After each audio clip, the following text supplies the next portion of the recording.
Hello दोस्तों, मेरा नाम डॉक्टर अक्सा शेख है। I work as an associate professor of community medicine in a medical college in Delhi. I am also the founder director of Human Solidarity Foundation, which runs the Okhla COVID helpline. In addition, I also work on COVID vaccination and on COVID research. ये background इसलिए देना ज़रूरी है ताकि थोड़ा सा ये समझ में आए कि I am speaking over here as an expert on the topic. Now second wave of COVID जो है वो आज हम देख रहे हैं कि पूरे भारत में उसने तबाही मचाई हुई है. रोज़ 2 से 3 लाख नए केसेस निकल के आ रहे हैं और हज़ारों की तादाद में लोग जो हैं उनकी जानें जा रही हैं. उसी तरह हम देख रहे हैं in a lot of helplines on social media कि लोग बहुत ही ज़्यादा परेशान हैं. बेड्स अवेलेबल नहीं हैं, खासतौर से ऑक्सीजनेटेड बेड्स या आईसीयू बेड्स. उसके अलावा लोग जो हैं वो परेशान हैं ऑक्सीजन सप्लाईज के लिए, लोग परेशान हैं ड्रग्स के लिए. एंड जहाँ ड्रग्स की बात हो रही है तो लोग बिल्कुल परेशान की हद तक पहुंच चुके हैं, जहां तक ड्रग्स लाइक रेमडेसिविर, फैबीफ्लू, टोक्लिजुमैब या इन सारी दवाइयों के नाम आपने सुनी होंगे. उसी तरह आपको भी बहुत सारे मैसेजेस आए होंगे जिसमें लोग जो हैं वो प्लाज्मा डोनेशन के लिए रिक्वेस्ट कर रहे हैं. इसमें as a health care professional, as someone who has been working on covid for the last 1 year, let me tell you this कि a lot of research has been done on these drugs on plasma also. और हमने ये देखा है कि जो plasma therapy है उसको देने से कोई फायदा नहीं हुआ है. जी, आपने ठीक सुना. जो प्लाज्मा थेरेपी जो शायद आपके डॉक्टर लिख रहे हैं या जिसके लिए आप भी अपने डॉक्टर को शायद बोल रहे हो, उससे कोई इम्प्रूवमेंट नहीं होती है. ये एक हार्ड फैक्ट है, इसको हमको एक्सेप्ट करना होगा. उसी तरह जहाँ तक रेमडेसिविर, टोक्लिजुमैब या बाकी दवाइयों का सवाल है, तो इनमें से जो अक्सर दवाइयाँ हैं उनमें पाया गया है कि इनसे मरीज को या तो कोई फायदा नहीं होता या बहुत ही हल्का सा फायदा होता है in reducing the stay in the hospital और समथिंग. बहुत ज़्यादा मॉर्टेलिटी में कोई फ़र्क नहीं है, यानी कि उसमें से ऐसा नहीं है कि ये दवाई के 6 इंजेक्शन आप लगा देंगे तो आपका पेशेंट बच जाएगा या नहीं लगाएंगे तो आपका पेशेंट नहीं बचेगा. इस गिल्ट के साथ प्लीज़ मत जिए.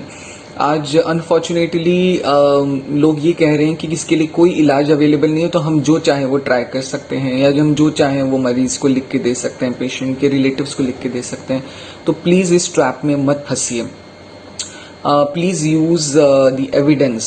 This is very, very important for the doctors. Just because it's a crisis situation, emergency situation, it does not give you a license to prescribe anything that you want. Just because you think that it's working, especially when there is evidence that it is not working. तो ये हमेशा मैं कहती हूँ कि ताली इसमें दोनों हाथों से बज रही है. इसमें डॉक्टर्स की तो दिक्कत है ही है, इसमें मरीजों की भी परेशानी है.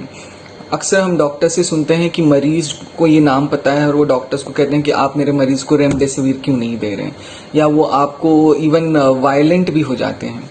तो ऐसे में मेरी रिक्वेस्ट डॉक्टर्स से भी है, मेरी रिक्वेस्ट पेशेंट से भी है कि ये जो सारी दवाइयाँ हैं जो कि बहुत ज़्यादा महंगी तो हैं ही लेकिन इनइफेक्टिव भी हैं, इनको प्लीज़ प्रिस्क्राइब करना बंद कीजिए. प्लीज़ अपने डॉक्टर्स को प्रेशराइज करना बंद कीजिए कि वो इन दवाइयों को आपको दें. प्लीज़ इनके पीछे भागना बंद कीजिए, इनके लिए ब्लैक मार्केटिंग करना बंद कीजिए, इनके लिए दुगनी तिगुनी कीमत देना बंद कर दीजिए. आप ये जितना करेंगे उतनी ही ज़्यादा ये दवाई रेयर होती जाएगी, उतनी ही ज़्यादा दवाई महंगी होती जाएगी, और वो भी ऐसी दवाई जो काम नहीं कर रही है. आज अगर हम किसी भी शायद छोटे बच्चे को भी पूछें कि बताइए कोविड का इलाज क्या है, तो वो रेमडेसिविर कहेगा, वो ऑक्सीजन नहीं कहेगा, वो एंटीकोएगुलेंट्स नहीं कहेगा, है ना, वो स्टीरॉइड्स नहीं कहेगा. वो इसलिए हो रहा है क्योंकि जो हम सुन रहे हैं आजकल व्हाट्सएप ग्रुप्स पर, ये उससे यही समझ में आ रहा है कि रेमडेसिविर एक रामबाण इलाज है, जबकि वो इफेक्टिव ही नहीं है. अब तक की स्टडीज में तो हम यही कह सकते हैं. तो प्लीज़ इस सिचुएशन में रेमडेसिविर के लिए या प्लाज्मा के लिए या टोक्लिजुमैब या फैबीफ्लू, इन सब दवाइयों के लिए पैनिक मत कीजिए. इसका इलाज बहुत ही सिंपल है. इसका इलाज बेसिकली ऑक्सीजन है, स्टेरॉइड्स हैं, एंटीकोएगुलेंट्स हैं एंड क्रिटिकल केयर या आईसीयू केयर है. जहाँ तक हो सके माइल्ड केसेस में आपको ये कोशिश करनी है कि आप घर में ही रहें, अपना इलाज करें. हम ओखला कोविड हेल्पलाइन मैनेज कर रहे हैं जो ओखला के लोगों के लिए है, लेकिन ऑल ओवर इंडिया से हम इसमें कॉल ले सकते हैं. इसका नंबर है 9971736222. प्लीज़ इस नंबर पे कॉल कीजिए और हमारे डॉक्टर विद इन 1 hour आपसे बात करेंगे.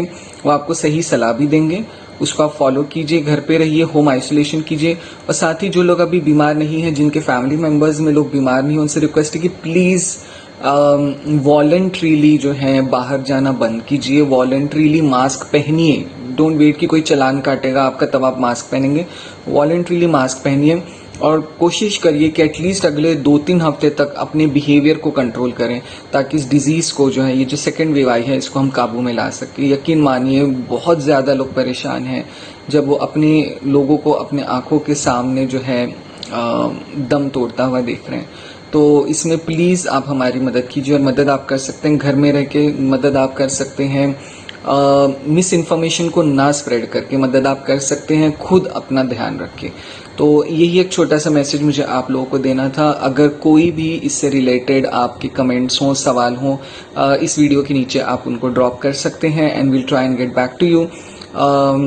With all this, please remember it's in your prayers and Allah Hafiz.